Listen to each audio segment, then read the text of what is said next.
سب بچے بیٹھے ہو، والدین کو اپنی جنت بنا لو، ماں باپ کو اپنی جنت بنا لو، ان کی دعا لے لو۔ میرے نبی نے فرمایا کاش میری ماں زندہ ہوتی۔ ماں کا خاص طور پر منشن کیا، میری ماں کیوں کہ باپ کو تو دیکھا ہی نہیں، اور ماں کو دیکھا ہے 6 سال۔ میری ماں زندہ ہوتی اور میں عشاء کی نماز کے مصلی پہ کھڑا ہوتا اور میرے گھر سے میری ماں کہتی محمد، تو میں ماں کے لیے نماز توڑ دیتا۔ میرا نبی کہہ رہا ہے۔ اور جب آپ حج پہ تشریف لے گئے اور ابوا کے میدان سے گزرے جہاں میرے نبی کی والدہ کا انتقال ہوا تھا، اس بات کو 57 سال گزر چکے ہیں۔ 6 برس کی عمر میں مدینہ سے نکلے 3 افراد، میرے نبی کی ماں، میرے نبی کے والد کی باندی ام ایمن، وہ بھی ماں ہیں، انہوں نے بھی دودھ پلایا تھا میرے نبی کو۔ 2 مائیں ہیں، ایک دودھ پلانے والی، ایک پیدا کرنے والی، اور ایک میرے نبی ہیں۔ جب ابوا کے پہاڑوں میں پہنچے تو اچانک ہارٹ اٹیک سے حضرت آمنہ 25 سال کی عمر میں انتقال فرما گئیں، اور میرے نبی نے اتنا اس کا غم لیا۔ 6 سال کا بچہ، میں سن 2000 میں وہاں گیا تھا، میرے آنسوں نہیں رکنے کو آ رہے تھے کہ کہاں میرے نبی کی ماں کو اللہ نے اٹھایا، نہ کوئی آسرا، نہ کوئی سہارا، نہ کوئی رشتہ، نہ کوئی جھولی، نہ کوئی چھاؤں، ایسے تنہا یتیم کر دی۔ جب ان کو پتھروں میں دبا کے نیچے اترے، ام ایمن کو سے ہاتھ چھڑا کر بھاگے اور اوپر پہاڑی پہ چڑھ گئے۔ جب ام ایمن پیچھے گئیں تو ام ایمن نے کیا دیکھا کہ ابوا کے پہاڑ بھی رو رہے ہوں گے، آپ ماں کی قبر کو چمٹ کے ایسے اوپر لیٹے ہوئے تھے، قبر کو پکڑا ہوا تھا، اوپر لیٹے ہوئے تھے۔ جب ام ایمن قریب آئیں تو سنا آپ کہہ رہے تھے اماں جی آپ کو تو پتہ تھا آپ کے سوا میرا کوئی نہ تھا، آپ مجھے چھوڑ کے کہاں چلی گئی، کیوں چلی گئی؟ 6 سال کا بچہ پہلی موت دیکھ رہا ہے تو ان کو سمجھ میں نہیں آ رہا کہ میری ماں کے ساتھ ہوا کیا ہے۔ ام ایمن نے اٹھانا چاہا، آپ نے اٹھنے سے انکار کر دی۔ اس صدمے کو سینے میں لیے ہوئے 57 سال کے بعد، 7ویں دن بندہ رو نہیں سکتا، رونا ہی چاہے تو رونا نہیں آمدا، 57 سال کے بعد آپ اس وادی سے گزرے، آپ نے اونٹنی کو ماں کی قبر کی طرف موڑ دیا، اور ان پلرز کو 3 گنا کرو تو وہ پہاڑ بنتا ہے، چھوٹی پہاڑی تھی۔ اونٹنی کو نیچے بٹھایا، اوپر پہاڑ پر گئے، اور یہ مجھے دیکھو، یوں آپ نے گھٹنے کھڑے کیے ماں کی قبر کے سرانے، اور یہ ہاتھ یہاں رکھے، اور پھر سر دیا اپنے گھٹنوں میں یوں،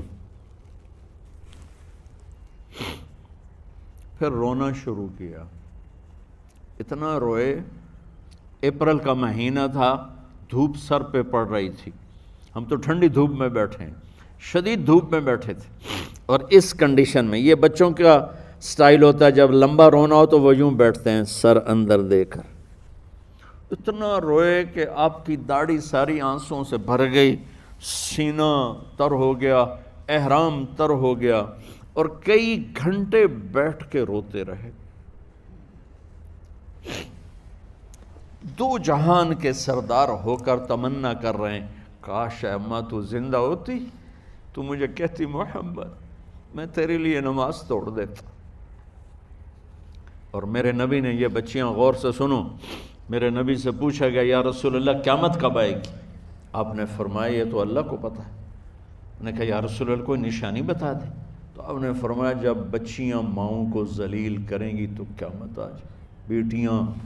جب بیٹیاں ماؤں کے ساتھ بدتمیزی کریں گی اور ماؤں کو ذلیل کریں گی تو قیامت آ جائے گی۔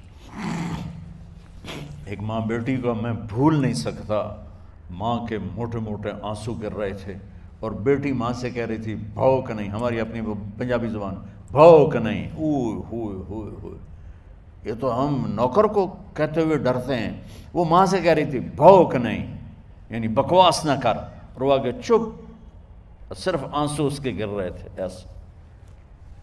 شاید وہ یاد کر رہی تھی کہ 9 مہینے کیسے اس کو میں نے پیٹ میں پالا، جنتے ہوئے کتنی تکلیفوں سے گزری، اور اس کو دودھ پلاتے ہوئے کتنی راتیں میں نے کاٹ کاٹ کے گزاریں، اور اس کے پیشاب دھوتے ہوئے کتنی دفعہ میں سردی میں ٹھٹھری، اور آج جو مجھے کہہ رہی ہے بھوک نہیں۔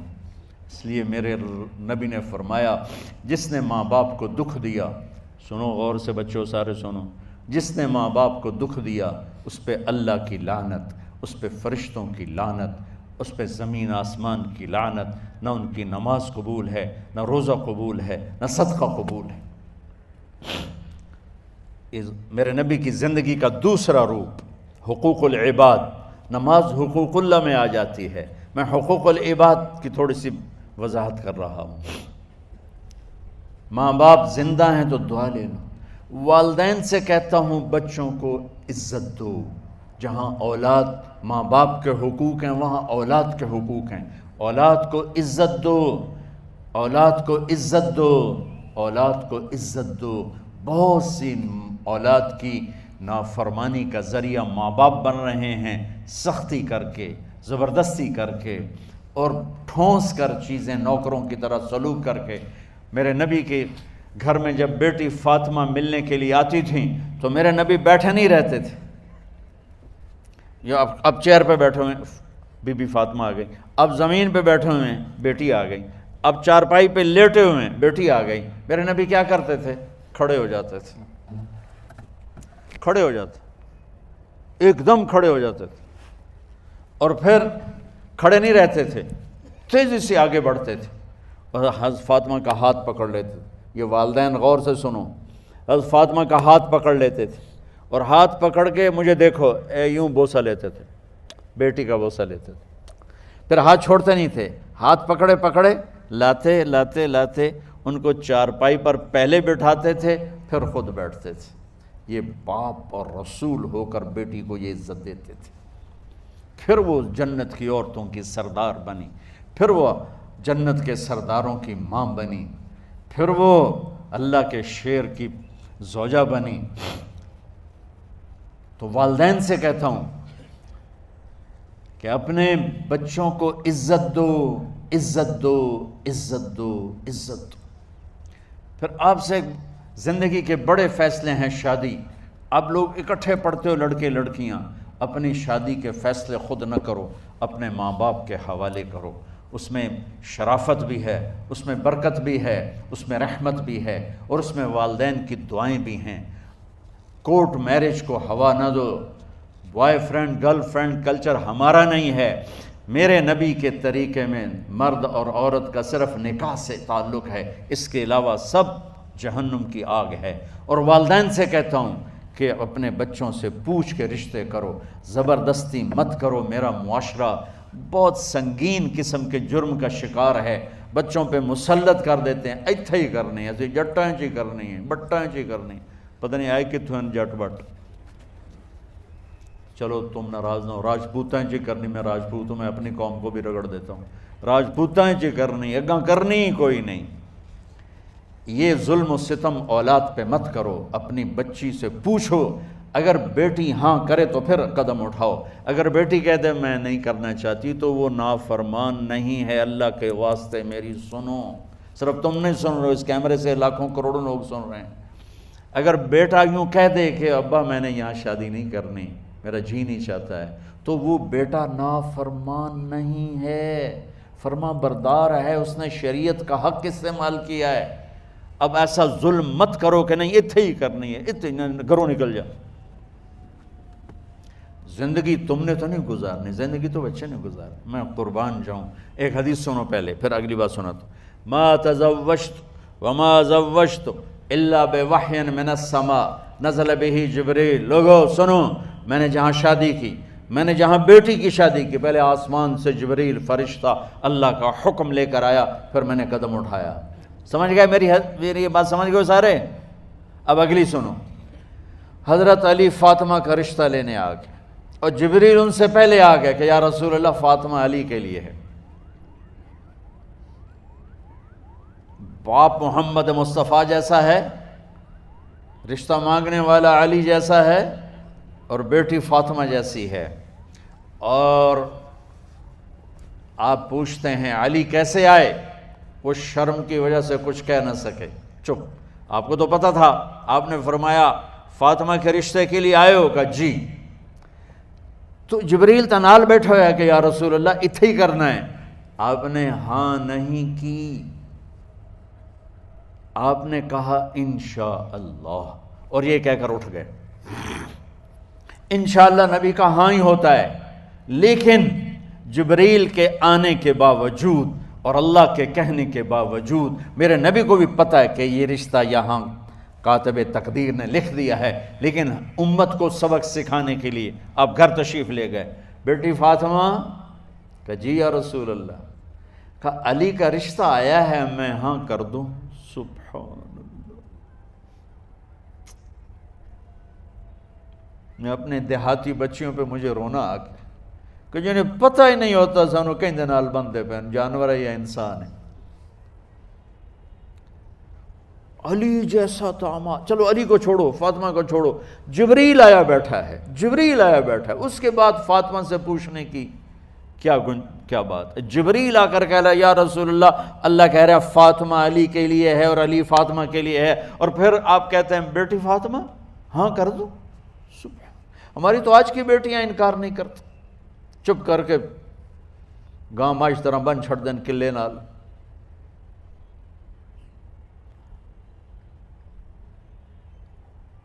کوئی ان کے اندر کے جذبات کو سننے والا کوئی نہیں ہوتا، اپنی انانیت پر یہ فیصلے کرتے ہیں، اور میرا نبی کہہ رہا بیٹی ہاں کر دو۔ سبحان اللہ۔ آپ کا کیا خیال ہے، فاطمہ نے انکار کرنا تھا؟ یہ بیٹیاں نہیں انکار کرتی تو فاطمہ نے کہاں کرنا تھا؟ لیکن یہ سبق دینا تھا ان والدین کو جو نادانی میں نادانی کے فیصلے کر کے اولاد کو ہمیشہ ایک ٹھنڈی آگ میں دھکا دے دیتے ہیں۔ حضرت فاطمہ رضی اللہ تعالیٰ عنہا نے جب ہاں کی، پھر آپ باہر نکلے۔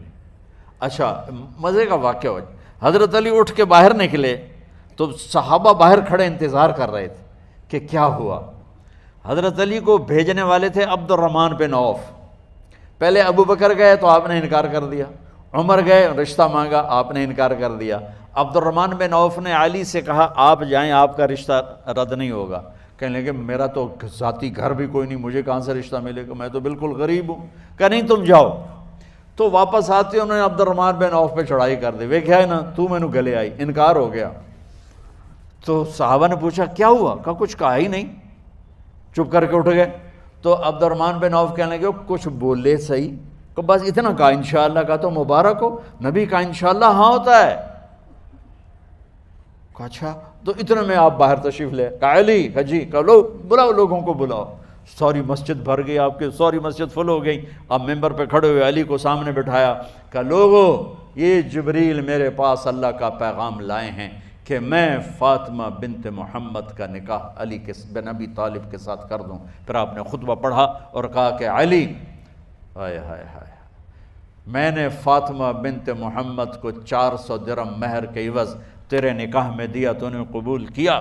حضرت علی نے زور سے نعرہ لگایا میں نے قبول کیا، اور سجدے میں چلے گئے، اللہ کا شکر کا سجدہ ادا کیا۔ پھر میرے نبی نے وہیں سارے مجمع کو شہد کا شربت پلایا اور تازہ کھجوریں کھلائیں، اور پھر جب رخصتی ہوئی تو آپ نے حضرت علی سے فرمایا کہ آپ آ کے لے جاؤ۔ پھر آپ نے حضرت ام سلمہ، حضرت حفصہ